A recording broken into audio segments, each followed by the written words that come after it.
Hello guys, आज मैं आपके लिए स्पेक्ट्रोस्कोपी का बहुत ही इम्पोर्टेंट टॉपिक लेकर आई हूँ। Chemical shift. ये एमएससी केमिस्ट्री थर्ड सेमेस्टर में भी पूछा गया है और फोर्थ सेमेस्टर में भी पूछा गया है। तो ये बहुत ही इम्पोर्टेंट टॉपिक है और 2 मार्क्स के क्वेश्चन में भी पूछता है और 4 से 6 मार्क्स के क्वेश्चन में भी ये पूछता है।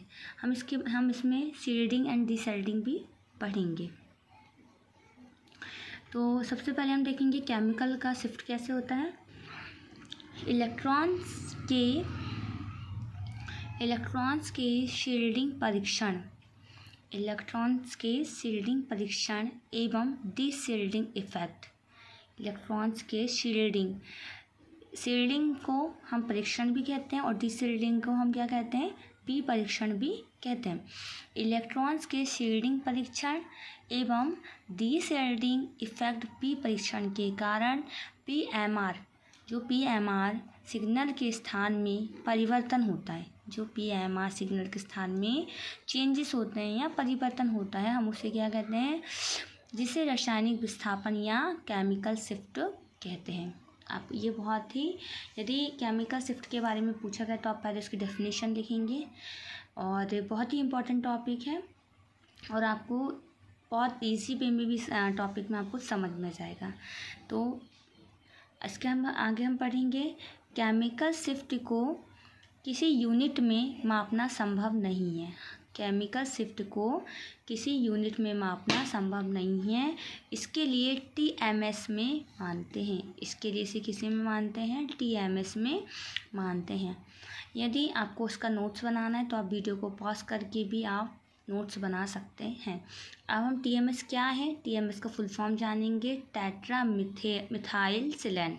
टीएमएस का फुल फॉर्म है टेट्रा मिथाइल सिलेन। अब सबसे पहले हम देखेंगे इसका डायग्राम। डीशील्डिंग इफेक्ट कहाँ होता है और शील्डेड कहाँ होता है। अब ये हमारा ये डायग्राम रहा। अब इसमें हम शील्डिंग, और देखिए आप देख सकते हैं डीशील्डेड इस साइड है और शील्डेड इस साइड है और टीएमएस ये रहा हमारा टेट्रा मिथाइल सिलेन। अब आप देख रहे होंगे कि जो ये वाला हमारा जो शील्डेड पार्ट है वो कौन सा है, हमारा अप फील्ड। ये हमारा कौन सा है, शील्डेड वाला पार्ट होता है हमारा अप फील्ड और डीशील्डेड वाला पार्ट होता है हमारा डाउन फील्ड। ये हमारा किस तरफ होता है, डाउन फील्ड। यदि 2 और 3 के बीच में आएगा तो हमारा कौन सा पार्ट होगा, शील्डेड, और डाउन फील्ड होगा हमारा नीचे वाला भाग, मतलब 7, 8, 9 के आसपास आएगा वो हमारा होगा डीशील्डेड। डीशील्डेड को हम बी परीक्षण भी कहते हैं और शील्डेड को हम क्या कहते हैं, परीक्षण भी हम कहते हैं। तो अब हम इसके आगे पढ़ेंगे, फिर देखेंगे हम टेट्रा मिथाइल सिलेन। ये हमारा टीएमएस का फुल फॉर्म है।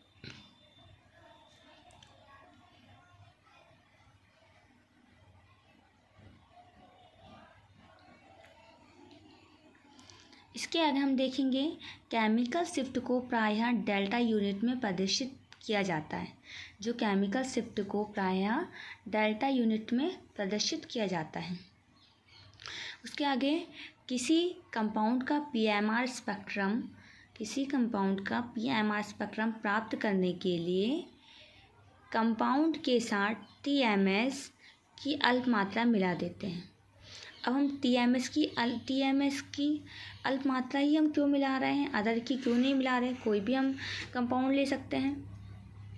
किसी कंपाउंड का पीएमआर स्पेक्ट्रम प्राप्त करने के लिए कंपाउंड के टीएमएस की अल्प मात्रा मिला देते हैं।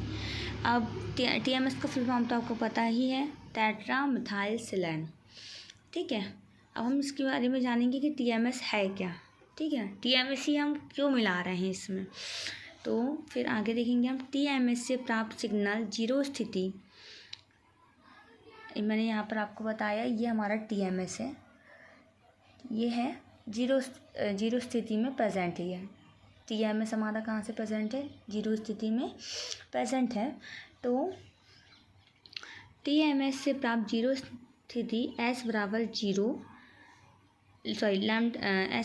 दर्शाता है, अर्थात टीएमएस के सिग्नल पर लैम्डा का मान 0 होता है।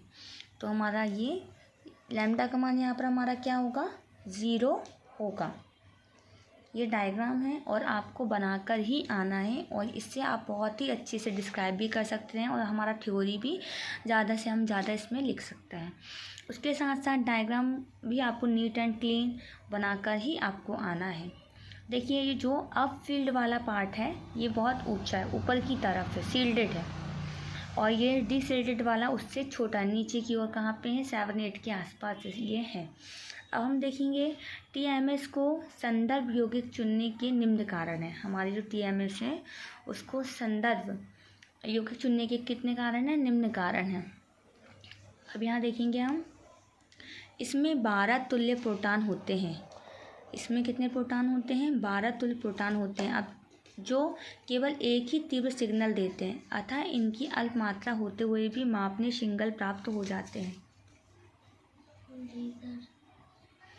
अब देखेंगे हम 12 प्रोटॉन कैसे देखें।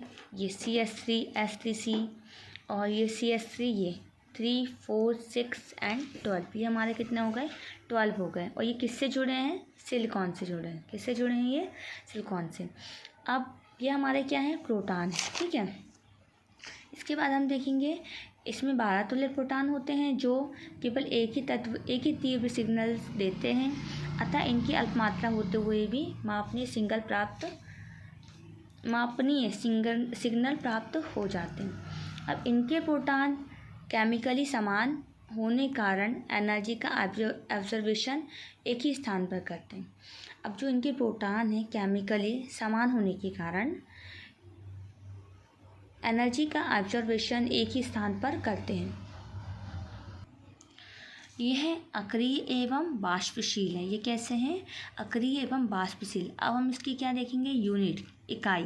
केमिकल शिफ्ट को सामान्यतः TMS की सापेक्ष आवृत्ति की इकाई को इकाई हर्ट्ज या S2 या साइकिल पर सेकंड में व्यक्त किया जाता है। केमिकल शिफ्ट की समानता TMS के सापेक्ष आवृत्ति की इकाई को इकाई हर्ट्ज या S2 या साइकिल पर सेकंड में व्यक्त किया जाता है।